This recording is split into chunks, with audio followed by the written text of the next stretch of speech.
Ladies and gentlemen, boys and girls, once again a warm welcome to the Tourism Students Festival 2020, organized by New Tourism Foundation, the first ever initiative at the national level to focus on education sector on tourism, bringing students in academia into an interface with the industry and the government, with a view to prepare for the challenges for the new normal. And on behalf of New Tourism Foundation, I extend a warm welcome to all our eminent panel members of this session. So, ladies and gentlemen, the topic for this session is skilling for the new normal. The new normal has brought about changes at all levels and in every field. It is the need of the hour to upskill for now and beyond. Inevitably, we have to include upskilling across all organizational levels. And we begin the proceedings of the session by introducing our eminent panelists. Today, we have the privilege of having with us on the panel Mr. Gyan Bhushan, IAS, Joint Secretary, Ministry of Tourism. We have on the panel Dr. Praveen S. Rana, Assistant Professor, Tourism Management, Faculty of Arts, Banaras Hindu University, Varanasi, UP.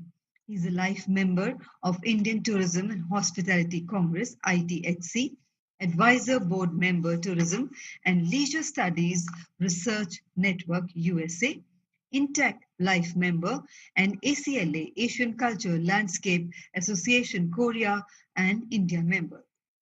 On the panel, we have with us today Mr. Rajan Bahadur, who is CEO, Tourism and Hospitality Skill Council. An extensive cross-India exposure of over 30 years has credited Mr. Bahadur with rich management experience and strong leadership skills from across sectors such as travel and tourism, hospitality, financial services, social sector, and FMCG. His previous assignments include being MD and CEO Care India, COO of Unison Hotels, MD at Lebua Hotels and Resorts, Regional Director South Asia, Sales Marketing PR and Communications at Starwood Hotels and Resorts. Director at American Express, Travel Related Services, and National Sales Head with Oberoi Hotels and Resorts. Our next eminent panelist, Mr. Kamalkant Pant, the principal of IHM Pusa, New Delhi, has over 3 decades long career as a practicing hotel manager for first 12 years, followed by 20 years of heading 2 more institutions before assuming the current position at IHM Pusa in 2017.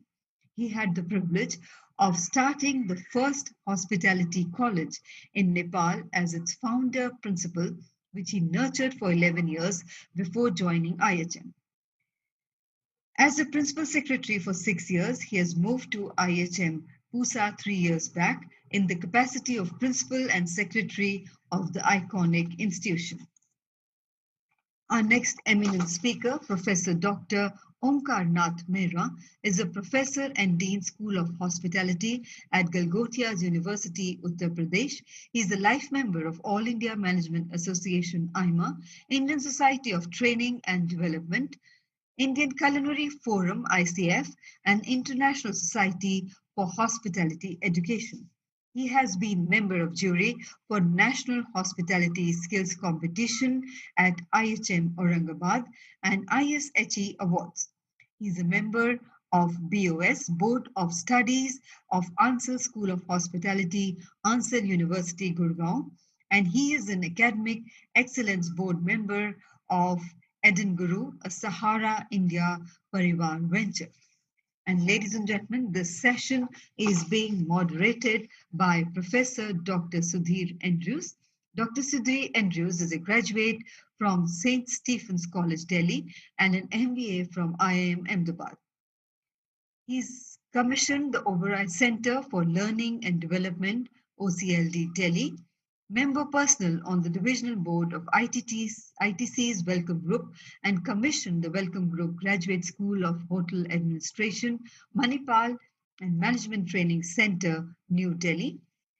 He was principal of IHM Pusa and on board of the National Council, was channel consultant to the ruler of Dubai, commissioned 3 hotel schools in Dubai and Sharjah, UAE, was Dean of École Hotelière Levassa and in collaboration with Lausanne, Switzerland, and Dean of IIMT in collaboration with Oxford Brookes. And ladies and gentlemen, may I hand over to Professor Dr. Sudhir Andrews to kindly carry forward the proceedings of this session. Over to you, sir. A very good morning to all of you. My name is Dr. Sudhir Andrews. I'm your moderator for today. And I thank you all for being here today. It's such an eminent panel. I also thank the New Tourism Foundation and Mr. Sanjay Soni and his team for inviting me and giving me this opportunity. Today's topic is skilling for the new normal. And I thought I'll give a little bit of a background as to what are we talking about a new normal? What does it mean? We all may have different opinions about a new normal, but let's try to understand the new normal, what it is, before I ask the questions. Gentlemen, actually, the world is witnessing a game changer moment in history, which is going to change civilizations and it's going to change our society. There are 3 things, big things that are happening at the present moment, and we need to understand they are all 3 together creating the new normal for tomorrow. Okay? First is the fact that for the first time in the education system, we have the Gen Z students who have born after 1996. They are now come into the education system and will be coming out as the new generation into the environment. The people who are teaching them are Gen Y, the younger teachers, the professors, and both together create the millennials. So now what the new world is about is that these millennials are going to pass out very soon, and they are going to be the game changers. They are the ones who are going to decide how we work, how we live, and how we play. This is the expectation of the world. And we hope that they are going to bring in a lot of solutions to the problems that we face today. So there's a great opportunity for the students who are there tomorrow, because the real tomorrow is there for them. And today we are in that watershed moment when an older generation is moving and handing over to a newer generation who are going to take over society. Right, so that's the first thing. The second thing is that we have entered the digital age, which is like a raging river, and it is broken its banks and is flooding the landscape. It is drowning everything that is of the past and coming up with a new way of working and to communicate with each other and to do business with each other. Basically, digital means the transaction of information and business or commerce between screen to screen. So right now I'm talking to a screen and you're receiving me by a screen, which means that this is digital. So everything around us now, from now on, is going to be through screens. So whether we are buying things or we are buying food or we are doing education, everything will be online. And therefore, it seems to be that this new generation has been brought in by the divine, because they are the ones who have been born with laptops in their hands, and they are the ones really tech savvy to be able to navigate as the society through this technology. And the third thing, of course, is the pandemic, which has upset, is a black swan moment which has hit the world. And we knew nothing about it. It happened so suddenly, and we don't even have a cure for it. And therefore, it has certainly changed our life and sort of hastened a lot of things. Some are good. I mean, we have learned that we can work from home. Also, we have also seen that We have also seen that now we have to work with low touch and low and distancing, which means that we have to bring in technology for that purpose. And technology was to take some time, but it is now come very quickly to advance very fast because of this pandemic. So now we have the future very much a new world completely, which is led by technology, and therefore even we will have to. This is the new norm that is of tomorrow. Okay, so this, if we are on the same page on that, my questions can start. I would like to ask first, Mr. Gyan Bhushan. Thank you for being here, sir. How digitalized is the tourism sector in India, and what new skills do you anticipate today? You see, what is happening is the millennials today, they enjoy going through technology. They like to sit in the comfort of their living room and plan their tour itineraries completely, right from beginning to the end. And therefore, we need these kind of digitalization. How prepared are we in the tourism sector? Thank you. Good morning, everyone. Thank you, Mr. Sudhir Andrew, the moderator, and my co-panelist for inviting me, first of all. To a specific question which you have just asked, I think India in general is quite robust in terms of the technology. And in fact, this is one area where we can take a lot of pride in the recent times, when we have done a lot of work both in terms of creating the backbone for the infrastructure in terms of hardware and other things, as well as on the software side and the soft side of the entire architecture. So, and we are leaders. We are providing so many things to the world as well. So, and of course, tourism is not untouched because of those revolutions which have happened in India. And we have shown the world how to do things. Even the developed countries have taken quite a support from the Indian ecosystem in terms of the IT infrastructure and the digitization. Coming to tourism, I would say that tourism is quite prepared, and we have been taking a lot of steps in this direction in the last 3-4 years, especially. And because of that, I will give you a concrete example. We have been doing classification of hotels, for example, and till now, very recently, we had a data of 1,500 odd classified hotels. But because of this new things which has come up and the challenges, now we have spoken to the state governments and spoken to the other stakeholders. And within the last, I would say, 1 year, we have jumped from 1,500 classified to more than 26,000 hotels which are registered with us. So in very short time, if you calculate in terms of percentage or otherwise, it would be humongous. So the AR, VR revolutions in the tourism is going. Our Incredible India website is very, very immersive now, because people don't now look at the pamphlets, which was the old days, old generation used to have a pamphlet. Unless they have it, they will not get satisfied. So I would say that there also we have gone ahead, and Incredible India website is so much, it's a two-way kind of thing.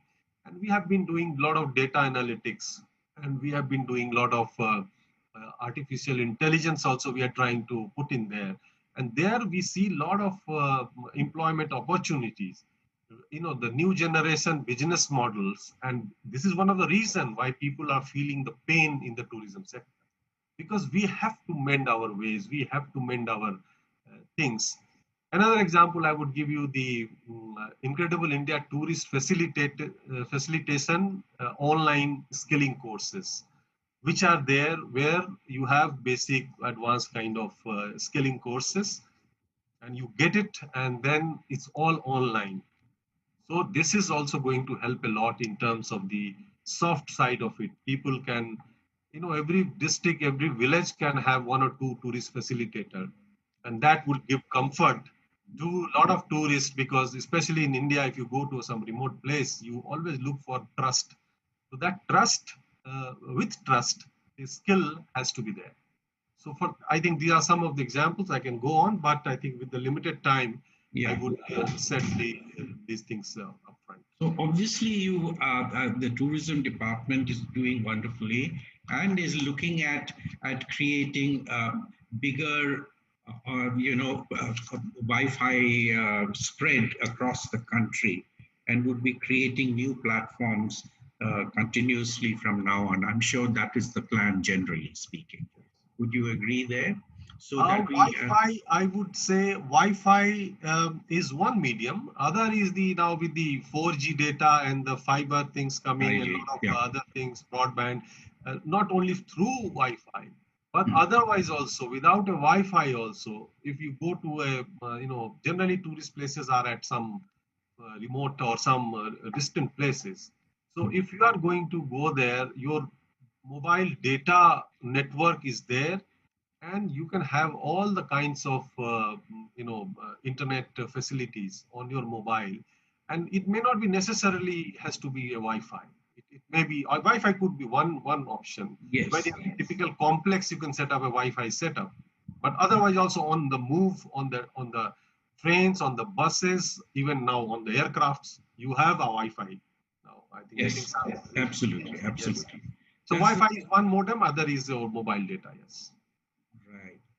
Would any of the panelists like to add or ask Mr. Bhushan any question?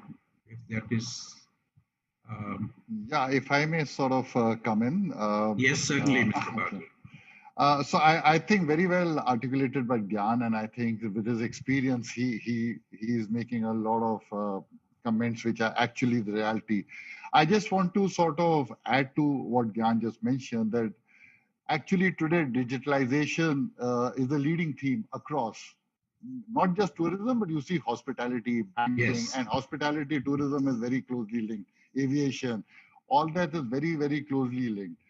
And this is this digitalization or technology that is used to change business models and provide new source of revenues and value producing opportunities. As you spoke about the new normal, I think though that's where we are all moving to think out of the box, to use digitalization and technology to do that. Just to add to what Gyan said, just one example. I mean, remember how the taxi industry, and this is also related to tourism a bit, so how Yes. the taxi industry used to work. And even after the internet and all came in, most taxi operators continued to operate in a typical manner, except for one, which came and completely disrupted the marketplace, Yes. the way they sort of, that's technology, right? That they brought that, they don't own a single car or a vehicle, and they've grown globally. So I'm just saying that the need to innovate or skill people before someone else comes in, and digitalization is one big way to do it currently. So just wanted to add that to what Gyan has already mentioned. Thank you. Thank you, Raj. That's great. Anybody else would like to ask? Sir, may I? Yes, Praveen. Please go ahead. Sir, I'm very much agree with Mr. Gyan, sir. The only thing which is my experience is anything India plan, the quality things are somehow mismanaged. For example, let's say we are talking about digitalization, we are talking about optical fiber, we are talking about 5G, everything. But for example, since morning I was in very much stress, despite of having optical fiber internet services, which has a plan of 100 megabytes per second, and right now it is 1 megabyte per second. That quality in India of any such kind of services, which is actually hampering the whole digitalization process. I just wanted to add a experience of one city in South Korea. It's called Gimhae, and considered as a cultural city and a smart city. So I have a wonderful experience. What actually a smart city look like, especially backbone with the digital structure. So any important place you will stand, it has its own Wi-Fi thing, which will be telling you about monument, road, airport, any such beautiful thing, and very customer friendly. So the thing is, why it is able to show such kind of thing, because they have such a nice backbone of support of these kind of internet services. In India, if you count on a number, only maximum we can say 10 cities in India having good broadband or internet, high speed internet services. Be my case in Varanasi, which is considered a PM constituency, and you'll be surprised to know the situation of internet here. So I'm only worried that India has all very nice plan, but backbone is not supported by that. That's why Indian tourism is not able to make that much impression in the world compared to the other destination. That is my submission, sir. Thank you, Praveen. As I can only say, India is such a huge country as compared to Korea, which is a small thing. It would take some time for the kind of things you're saying. We are evolving. I think so. The country is evolving and doing its best under the huge challenges that are there. We are called a subcontinent, and therefore there are distances involved. There is investments in infrastructure which is ongoing. Am I right, Mr. Gyan? Yes, Yeah, yes, exactly. yes, of So course. it will take time for a huge subcontinent to reach that level. But yes, having taken that, we have taken your view that Varanasi, I'm surprised Varanasi is having such a difficulty of it. Anyway, that's a nice input. Thank you, all you gentlemen. Mr. Gyan, you are now ready to, if you want to add anything, otherwise you can please carry. And thank you very much for being on this panel. Yeah, thank you. Thank you very much. So I look forward to the final outcomes of this entire deliberation. And I Yes, certainly. read and understand more on this area. Thank you very much. Apparently it's going to be telecast, so later on. So that's wonderful. Yeah, of course. In due course of time, yes. Of well, thank you very much for being on the panel and for the, it's very important for us to know your viewpoint on this. Thank you. Thank you. Thank you. Bye-bye. Bye-bye. I'd like to go to Mr. Onkar Nath Mehra next. Onkar, of course, we know each other. Nice to have you on board. Privilege always to be associated. Yeah. What new skills are you expecting in the hospitality industry, and are students being prepared for it? Now, this is in lines with the continuation of Mr. Gyan Bhushan said. Now the IT is under pressure and everything is now net-based. The classroom teaching is over, whether it is any area of hospitality or tourism, virtually as of now. And this is how it's going to remain for the next many months, maybe for a year or so, for all we know. None of us were quite prepared for it because it came so suddenly and abruptly. But India works on jugaad. We are masters of it, and amazingly, contrary to our own expectations of all academics and industry, we very quickly adapted to Zoom overnight, and classes switched on to it, and all teaching and learning moved on to the net or online, and the faculty very quickly adapted to it. The young ones, of course, they are faster to adapt because, like everybody said, they're born with the laptops and all the gadgetry in their hand. And what was observed was that the students started learning. We encouraged them to go on the net and do a lot of activities since face-to-face interaction was not possible and would have been there for a long time.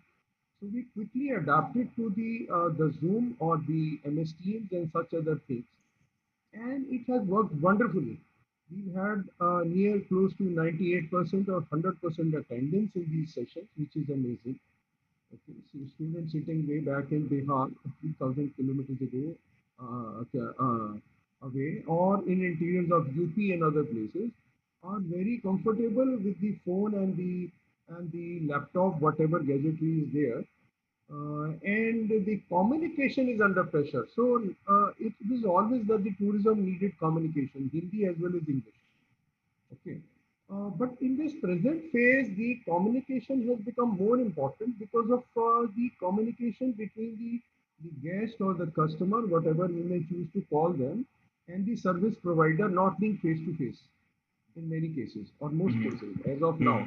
And so the our verbal and non-verbal communication has been put to test. We are working on it. We have proved wonderfully in our Galgotias University, at least we've had no issues. And the second part is the IT skills of the students are being brushed. Not all have good IT skills. Some have wonderful, amazing skills, and a large majority are not up to a level which is required actually. So that has been a challenge for me as a dean and my faculty, and for the university, our vice chancellor and our chancellor, Mr. Sunil Galgotia. It has been a challenge, but we have faced it wonderfully, and the students are all very satisfied with the whatever mode and method of teaching that is there. A new methodology is being introduced to make these sessions virtually live on the net, other than since the faculty is not face to face. So psychologically now a different technology slowly is moving in, different methods of the teaching are moving in, which were not as you and I have taught and learned, since there was no need. Now it is all need based. So this Jugaad we did wonderfully. We have carried it on wonderfully. One problem we are facing is that since the internet is under too much pressure, the nursery, kindergarten, class 2, class 4 student, the mother, the father, the college student, they're all on it, and they're all operating from home. So the pressure on the internet is more than perhaps what was planned. Since nobody knew we would have so much, we were all in places of work, and the students were not having so much of net requirement as of now. Now everything, the exams are happening online, the teaching is happening online, the projects are happening online, the evaluation is happening online, so everything is online. So actually there's more pressure. Now the communication is under pressure. So students have also realized, we are counseling them, that the need for communication and developing better communication, not just English, their mother tongue and the Hindi language also very important. Then the IT skills, the second point I harped upon. Also, besides this, other than the technical gyan of hospitality and tourism, now the students have to focus more upon the problem resolving skills. Okay, and the students are quickly moving on to it. Now, as all assignments are moved in industrial training, which was mandatory part of any hospitality or tourism, now is not possible, since hotels are virtually shut down or operating on one-third manpower, and the restaurants are closed, and very limited room service to people who are there with, and the hotels having 15, 20, 10% occupancy. So the pressure is also very low on these services. So the need of the employees is also not there. With the result, pan India, the industrial training, which was traditionally only in hotels and tourism avenues, is now online, and they're doing different kinds of assignments which are created. Now here a lot of data is to be collected and data is to be processed. Now this is something very interesting. This will prepare them for not just hotel and hospitality, for multiple different kinds of jobs which will be in the market. Because for the jobs, possibly, we have to now think beyond hospitality and tourism for the next few months, maybe a year or so. Yes. And the students have to, we are counseling them particularly very clearly to be having their mind open to all kinds of opportunities that are emerging in the market or will emerge in the market. Because food aggregators are a big employer at the moment. Earlier, food aggregator was like Zomato and all was not on our list of placements. You know, our list of placements were hotels and tourism destinations or tourism organizations or travel agencies. Now it is the aggregator market, which is huge. Huge. It was earlier big, but then it has suddenly emerged as a very a huge market. I mean, I don't have the figures to tell you, but then it is yeah, because people are at home. People are at home. Yeah, that's right. And also, the students have to understand how two individuals or two organizations could tie up to do certain things. Now, that is something new, at least for an undergrad student to understand. Now, that is also coming in. There is a need. We are working on this area. We need to work more on this area. And also, the student has to have an open mind to have all kinds of opportunities. If other than a job, if he's getting an avenue where, let's say, a network marketing situation comes up, he should keep it open because when the jobs are vanishing, he's got to keep himself alive. I mean, he's got to work. I mean, you have to have work. So if the mind is open, there is no question that our students will not be able to do well. Yes, it's a challenge. It's a massive challenge, and I feel the academic is doing well. The industry, I feel, is also supporting. Maybe a little more support is required, but then industry by itself is also struggling. So to expect great help from them is again not, I think, not very fair. Let me put it like that. Since I've been on the industry. Okay, Onkar, I'll have to come back to you again. Yeah. Okay, just for the time. But I'm very happy to hear certain things which you said. And one is that you have moved from pedagogy, which is student-led learning, to andragogy, which is, that is teacher-led learning, that is pedagogy. And you move to andragogy, which is student-led learning. So they are given assignments, they have to do their own research, and they have to find the answers to the problems and things like that, which gives them all the skills that you were mentioning are required, things like problem solving skills, researching skills, analytical skills, and all those things. That's wonderful. And I'm so glad that you stepped on transferable skills, because I think hospitality students are the only ones, apart from the airline industry, who are taught soft skills. You see, there's nobody else if no other education gives soft skills. So now that we are eccentric, customer centric, so therefore this plays a very important part for all industries. Thank you very much. Now, would the panelists like to ask any questions or add to it? Okay. If I may. Yes, Rajan. So just to add to what Onkar just said, and I think extremely relevant points, I think what we need to keep in mind is the fact that, we are not talking about just the top end of the society. We are talking about the bottom of the pyramid and how to reach out to them. So one is the reach part of it, the other is the training part of it. So while Onkar absolutely correctly said that, it's student-led and, that is what is giving them the confidence and so on and so forth. Equally important, which people like Onkar and his institute are leading actually, is the fact that the level and the attitude of the trainers. Because don't forget that the trainers themselves are going through a huge change themselves. Yes. And often we ignore the fact that the trainer is equally actually nervous when he or she is for the first time talking. Our generation for sure. So all I'm saying is that the attitude and the aptitude of the trainer is equally important. Secondly, I think earlier Praveen also did alluded to the fact is about technology and the reach. Now, when we are talking about the bottom of the pyramid, simple things like internet connectivity, the simplicity of mobile apps, which can be used by people, the languages, these are very, very important factors which will together knit the entire basket. So just wanted to add that to what has been very valuable, Rajan. Absolutely. Yeah, we have to motivate the people also who are, as you say very rightly, very suffering from boredom. And we never thought of the anxiety of the teachers now moving suddenly out of the blue into teaching online, which is it's a new experience altogether.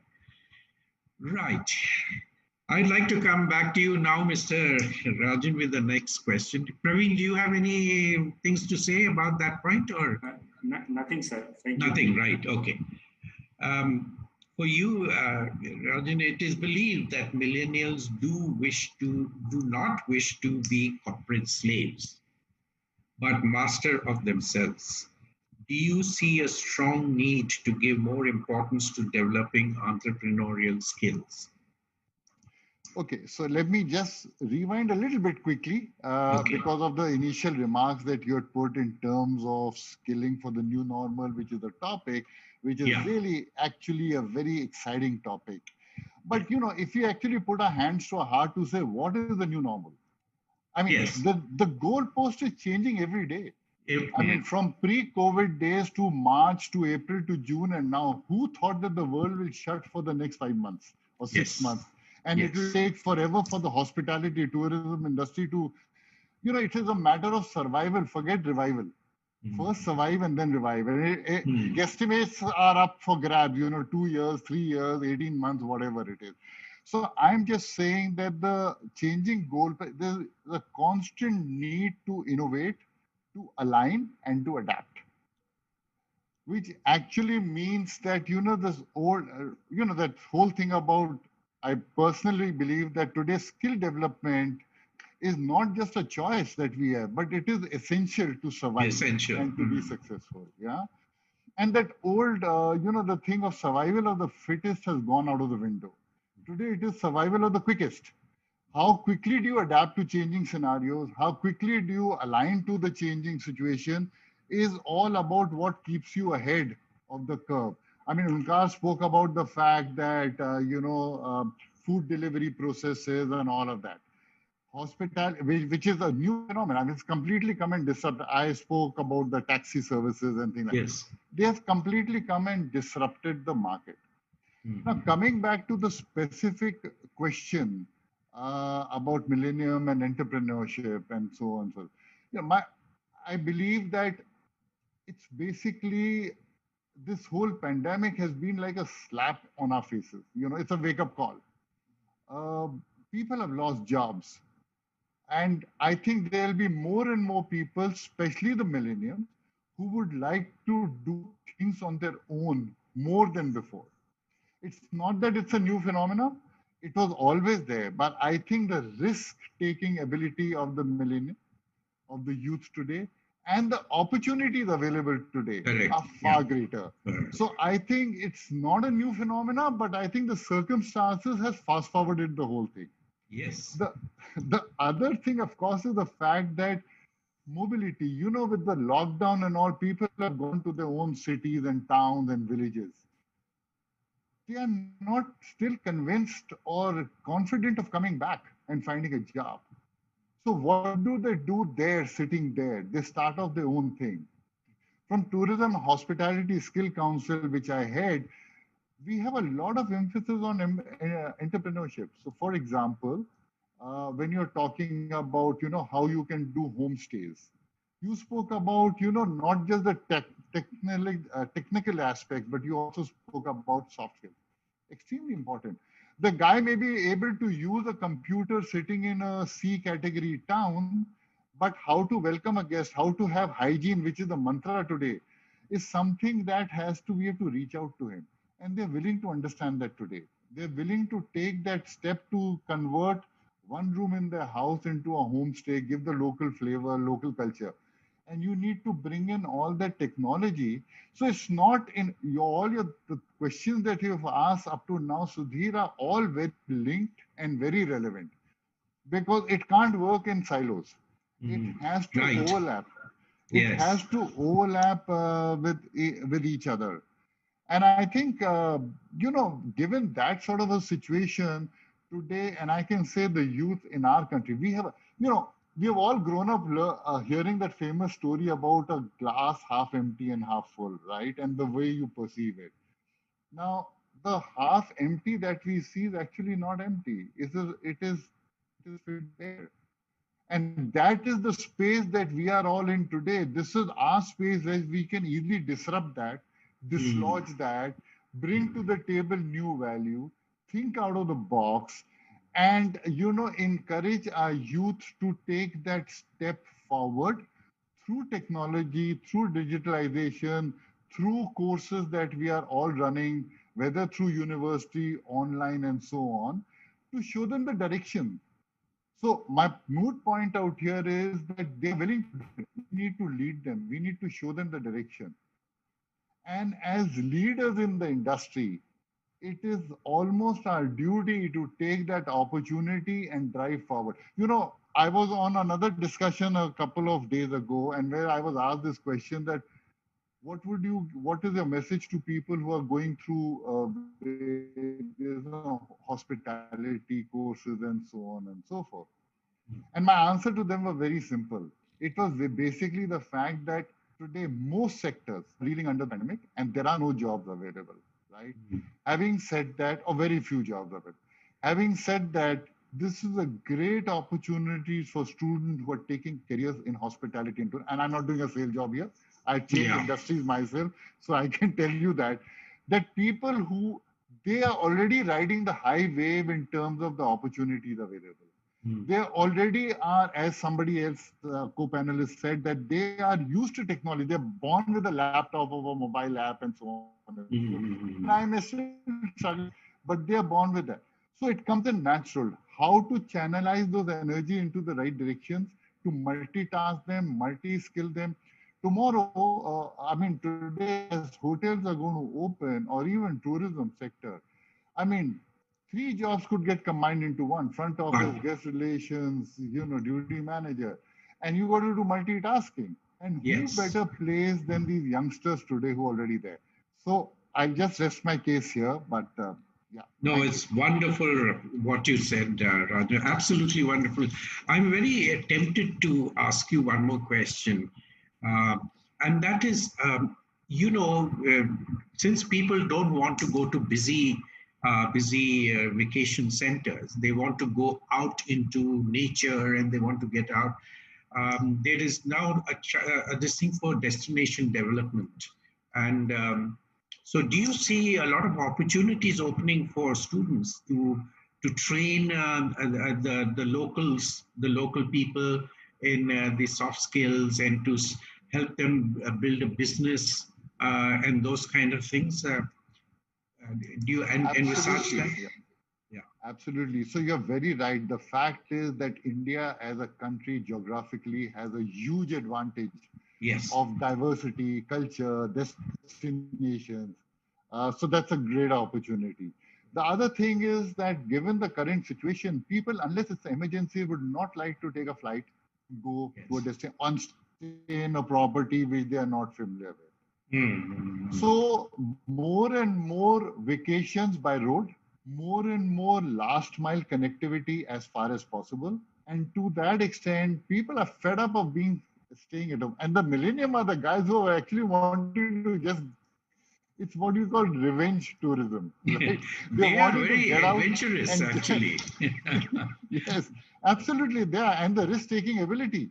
So I know hordes of people, my own kids, who are taking vacations, taking all the precautions and making sure that when they go and stay at places which they have checked out, they're able to also share experiences, not just with others, but also to the owners to say, perhaps you can do this better, perhaps you can bring in this more hygiene.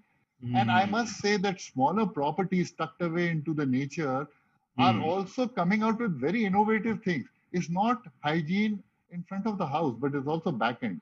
To a kitchen. Work with us to make the meal for the day, And that just brings in that much more ownership of not just the people who are running the show, but also guests who feel very much part of a homestay or being part of the local culture. Yeah. They like to immerse themselves in that experience, the whole experience, as a matter of fact. And as I said, it's a great opportunity in India because there's so much of culture and diversity and climate differences, seas, hills, everything. So it's a huge opportunity. Great, lovely. Anyone like to add to Raju's wonderful inputs that he has given us? So now what we'll do is we'll come to Praveen with a question. It is believed that the frontline staff will be important to create an exciting experience. Therefore, you will need to How are we going to improve their frontline skills is the question. How do we upgrade it to not only just smile and this thing, but to be more, to give a plus kind of an experience to the customers? Because the youth or the millennials today, as they are going to be the customers tomorrow, they want to have an experience at each touch point, whether they are buying a souvenir or they're traveling in an aircraft or whatever, at each touch point, they want something exciting. Okay. So therefore, I want to ask you, is there any thought about it, or what are your comments on that particular aspect? Thank you, sir. Thank you. First of all, as Mr. Bahadur sir said, that nobody has thought about the stress of a teacher. And being a teacher in university, suddenly the person who enjoys 100 of students in a class with an eye contact and asking the personal question that how you feel about tourism. And especially tourism education is such a subject which does not start in school. It directly comes undergrad and hotel or whatever. So they don't have any background of tourism when we started graduation. So we need a personal touch in a classes. And certainly for a trainer like us, we felt like, oh my God, we are speaking in an empty world, and how to connect with that. So that was missing. But slowly, as you have said, that India is very fast in learning, and as said, that survival of a quickest is a very good index in India. We adopt very fast. So, especially as a trainer directly connected with the student, we also that the kind of new normal is coming up, that we have to think that now if the student who was sitting in the front before this new normal, what kind of the skills he should or she should develop after the new normal. But before going to that, I was just attending some of the session in this COVID session, and I attended one of the lecture when the person, a professor from US, he has highlighted, now it is time to not only focus on monumental things, big things. And he was citing a very good example that if a Taj is important for India, at the same time, a temple in a village is also important. So we have to understand that not only monumental things are going to matter in this present situation, but local things are also going to be included in that. So India, with such a vast diversity of tourism resources, including monumental or you can say cosmopolitan to the rural thing. So as a trainer and as a staff who is dealing in the front has to understand this paradigm shift from monumental to local. And to understand this, first of all, he should have his own experience. Without that, either he should have his own experience about local, or every organization or particular staff has to connect with the local. Let us take example of, since I am in city of Varanasi, and that is a very good destination from tourism point of view. So there might be chances that earlier the tourism businesses were generated at cosmopolitan city, Mumbai, Bangalore, Delhi, and everything. And whatever they used to design, since there was a lot of market demand and supply, there was no need to connect with the local. Whatever they design, there is a demand, people used to purchase, come, attend, and organize. Now that is going to be changed. You have to connect with the local to tell the story of a tourism experience authentic way. Whether if you are walking to the lanes of Varanasi for heritage walk, whether that experience is authentic or not, or you are just telling the simple facts and finding. That is one thing which is important. And what I'm taking to my students also, that forget about the earlier story of reading brochures, mugging up all the information about hotel and tourism product, but also you have to develop understanding about connecting the local things and projecting in a different way. In that way, sir, during one of the session, I tried to learn myself first. That until unless I learn myself, how I'll tell to my student that initially before COVID session, it was like, okay, you have created a digital brochure, you have created a website and everything.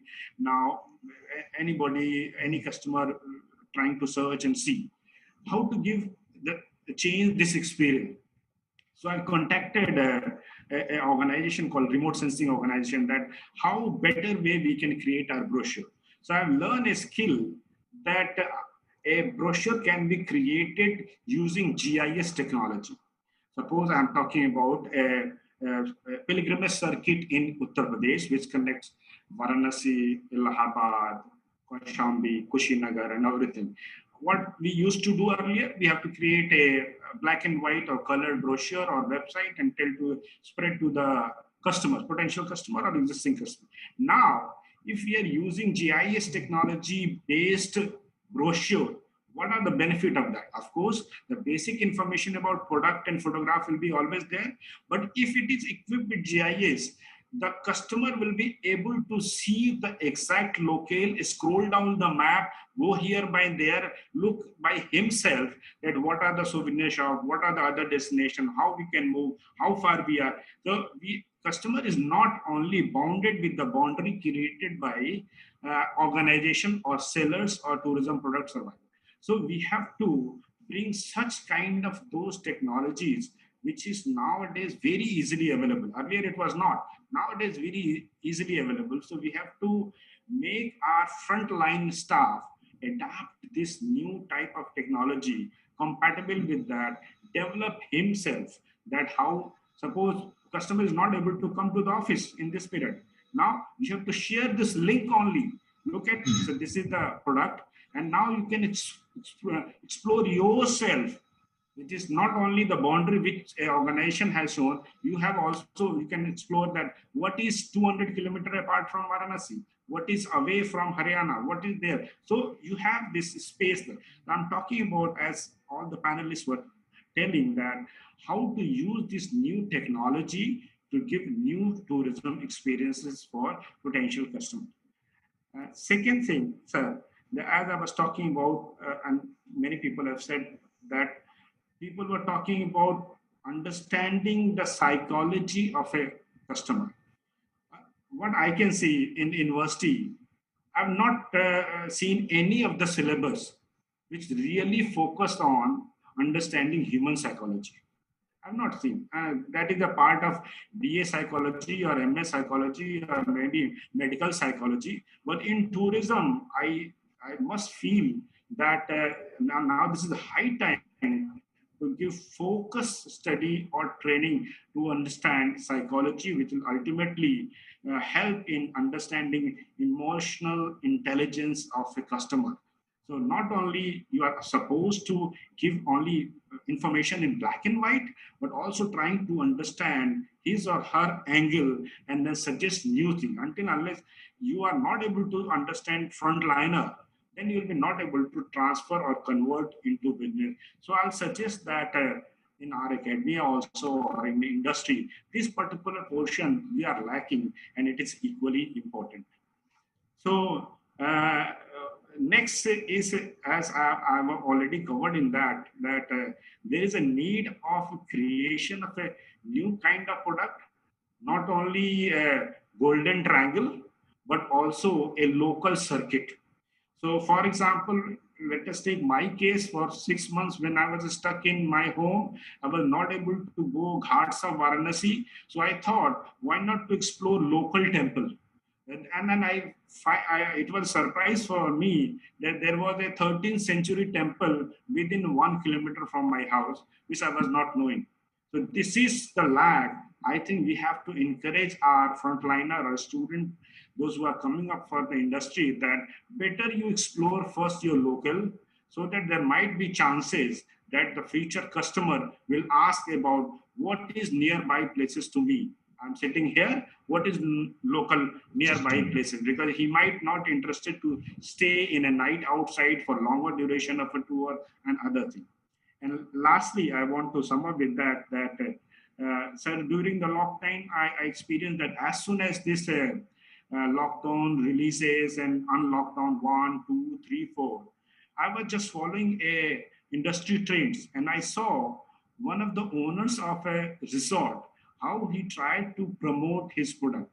Completely shut down for 3 months. Now they have started giving some relaxation. So, okay, first thing he said, we'll cover your cost of COVID test because you have to come up with a certificate that you are a negative. We'll cover that. We'll give a special space where you can bring your dog if you have a dog. So your whole family, including your pet, can join our resort. We will give you all the services in your exclusive area, right? So you need not to come to the restaurant, you need not to come to the because you feel that you are exposed to such kind of infection. So as Professor Rajan was telling that how survival of the quickest is important in our industry, there are a few people who have really very quickly reacted to that and convert that into opportunity. So to our student who will be our frontliner, or they're working in a back office, we have to tell them how to adapt the situation very quickly. That was from my side, sir. Thank you. Thank you, Praveen. That was lovely. I thoroughly enjoyed your thing because what you're saying is people now are looking for authenticity. They don't want to have some sort of a fabricated kind of tourism. They want authenticity. They want to connect with the locals, maybe wear their costumes and take pictures with it, and eat with them their own food, that kind of a thing. It's wonderful what you're suggested.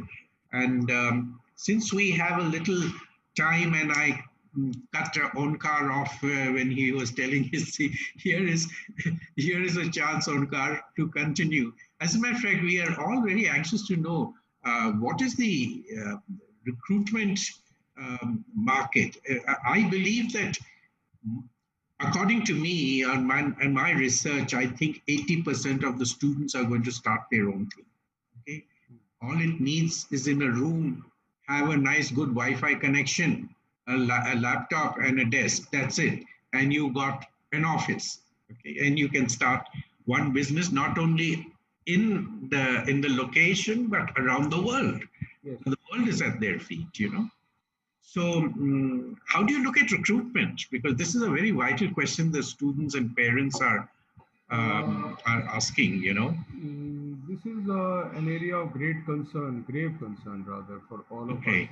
us. As practically the hotels are either shut or operating on one-third manpower, now increased to maybe 50%, but as the occupancy is only 10 to 20%, so the need is not there. The restaurants are still closed, and the restaurants were the major employer. The front office, as it is, needed very few people, and the volume of employment was the food and beverage service, the tourism organization, and in the hotels, the housekeeping, and of course the kitchen. Now the production is operating in a very limited way insofar as the hotel is concerned, and the food is served only to the limited customers with all the COVID kit and all that stuff, and the safety measures as per the regulator only in the room. So, and the beverage and food all served only in the room.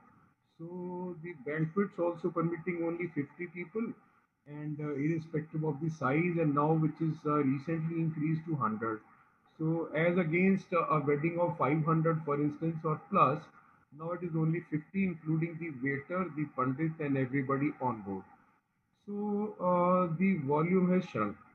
Now, the entrepreneurship, as you rightly said, is an area which needs to be encouraged.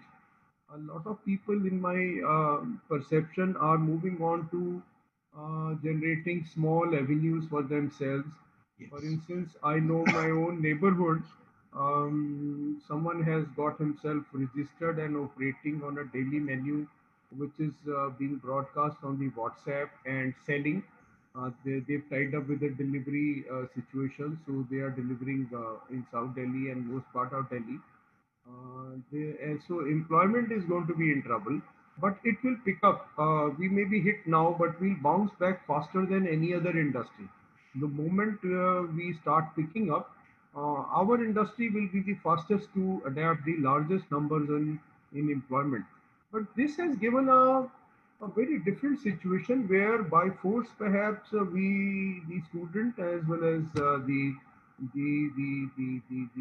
faculty or the dean or the educational organization is forced to look into and focus on entrepreneurship. Earlier, we used to talk about entrepreneurship in tourism, Hmm. hospitality, but we were never quite serious about it. Okay, there was perhaps no great need, and only if somebody's father or parent was into a tourism organization of a travel agency or a hotel or a restaurant, well, that's a different deal. So, but then, and the present scenario with the like Rajan Bahadur sir and Mr. Gyan Bhushan had said, with the online setup moving in and Ola and other all other such activities, now on Zoom the person can book the hotel and can deliver on Zoom through one of the either himself or one of the delivery agencies. So many of them have got lined up wonderfully, and the payment comes through into the bank. So he's operating from the house. So entrepreneurship earlier was not from the house as much. It was, well, you've come out and opened a barbecue and come out and started a travel tour itinerary you were designed, and you're taking people across and religious or excursion or whatever. But now this kind of entrepreneurship is forced to operate from the house, Yes, and it is working. it is working. Yes. It is working. It is working. And so it has thrown open new opportunities, I feel, for the young minds, the parents, and seniors like you and me to explore these opportunities and work on them as additional opportunities, even when everything is normal, the vaccine has come, and perhaps life is as it was in till the middle of March, I'll say. But I think this is something great and amazing because new opportunities have emerged. We by force we focused on them. Earlier, if I was to be pushed, I would probably my mind would get into it. Now my mind is forced to get into it, and we found it is working. So we encourage the student to do things like this, okay? Because and I think that is the need of the hour. Great, great, great, great. As a matter of fact, I would say, I would say that to the parents and to the students, that 60% of the jobs have not yet been created for the millennials. 60%. That means there are a lot of options opening up. Be patient, and right now I would suggest to them to improve on one skill or the other, and become a master at a particular skill. Here, another great opportunity for students, and here I'd like to ask Rajan about this, and is social entrepreneurship. Social entrepreneurship is going out into a destination, shall I say, a village destination, raising funds for a destination and the local people to be involved in creating a destination, and helping them to develop into to make souvenirs, to open snack shops, and various things that go along and make the locals being totally involved in moving a destination. What is your view on that, Rajan? I mean, I call it social entrepreneurship. Here's a great advantage, to these students.